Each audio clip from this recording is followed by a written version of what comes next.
Hello. Lately there's been much talk and many discussions on the service dog situation in Alberta, Canada. I've been working on change for the service dog law since I walked into former MLA Blake Peterson's office back in January 9th, 2013. Most people, including our current politicians, are unaware that Alberta carries with it the shameful distinction that we have the most restrictive service dog regulations in the world, including Russia and China. I do not believe that is the badge of pride the people of Alberta want to carry. I know the people I talk to do not brag about that fact. Here we are in 2017, and we still have an outdated policy that restricts people with disabilities, even if it isn't in conflict with their human rights to function in a free society.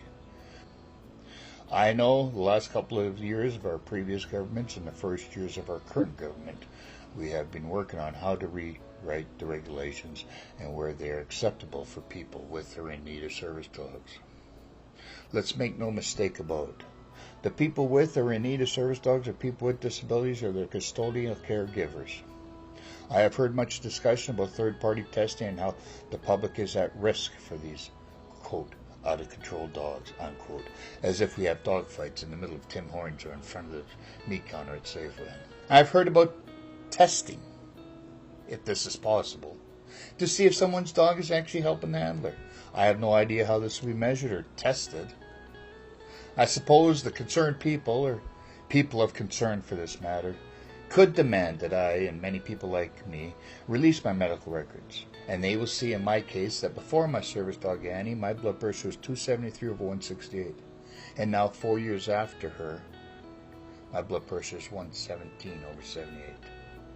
They have never changed my medication. The only thing that changed in regards to my blood pressure is me acquiring my service dog Annie.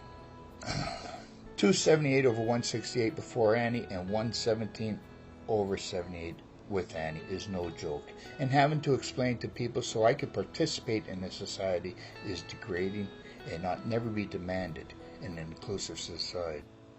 I've had much discussion and heard lots of thoughts on the situation. Some of these thoughts are extreme and they do not belong in a modern-day society seeking equality for all people.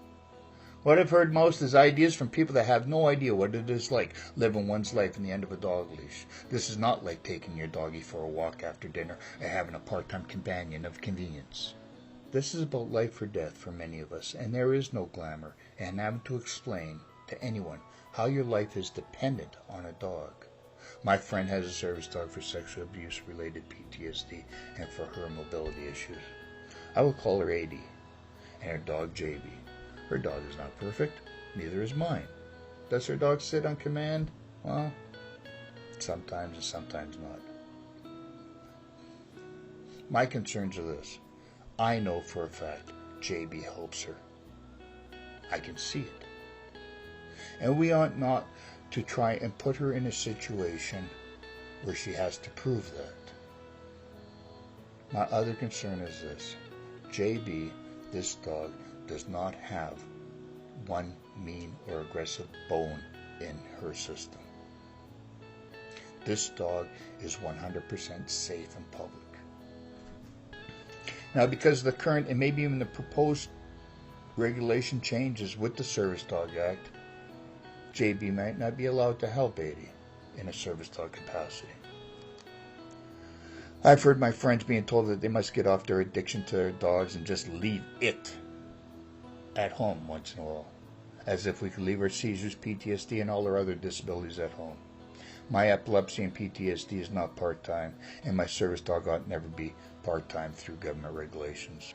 But there's one thing I've never heard from anyone, and that's two very simple words. I've never heard it from government officials, elected or otherwise. I've never heard it from any bureaucrat or even any member of the public. And it's two very, very simple words. Let's say, thank you. No one has ever said thank you for taking responsibility of your situation, trying to improve your quality of life for yourself, your family, and yes, even your friends and loved ones. But most of all, I want to thank you for taking steps that will help relieve the pressure of our healthcare system. I want to thank you for the financial savings on my tax-funded healthcare, and I need to extend a thank you because your actions have lessened the stress of our frontline services of healthcare, whether it be the emergency ward or the doctor's office. What I've heard is the continuation of these restrictions and regulations. I have heard how these walls around service dog handlers will continue and only tease some of us with the windows that we may look through but never open. I hear things like making it easier, but what I'm not hearing is people saying, let's make it equal. Are we still living in a society where people without disabilities feel they have to make rules, laws, and regulations for people with them? I'm not saying or even demanding a thank you for doing what we have done on our own for our conditions. What I'm saying, if you cannot say thank you, you have no right whatsoever to restrict us. You may not be saying it with words, but it is the words that are spoken through actions, and those are words that are much worse. We are afraid that we will continue to hear screw you from service dog providers demanding that our dogs be in third-party tested when they are excluded from such demands. We are tired of these unwarranted restrictions placed with no justification other than an exaggerated and unfounded environment of fear. Yes, I know we'll never hear the words of thank you, but to be honest, we are really getting tired of people making us feel unwanted or undeserving of being able to participate in a society so many take for granted.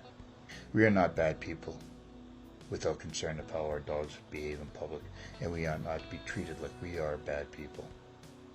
To be honest, we do get embarrassed when our dogs have a dog moment. Please do not sit in positions that are unattainable for many of us and judge all of us. Please stop making us feel like we need to come crawling and begging to a system that feels it is their duty to control us, as if we are uncontrolled children without an understanding of being responsible. I know we will never get the thank you, and if we do, it will be a fleeting moment of sympathy or empathy. But please, and I am begging you to stop trying to control us with your rules, your walls, your laws, and your regulations of exclusion. If we are not worthy of thank you, we are not deserving of the restrictions being placed upon us. We must always be part of the process as we move forward on issues regarding people with disabilities and people with service dogs. Nothing about us without us. And remember, my human rights must never be determined on the status of my service dog. It is that simple. Remember this as we move forward. Thank you.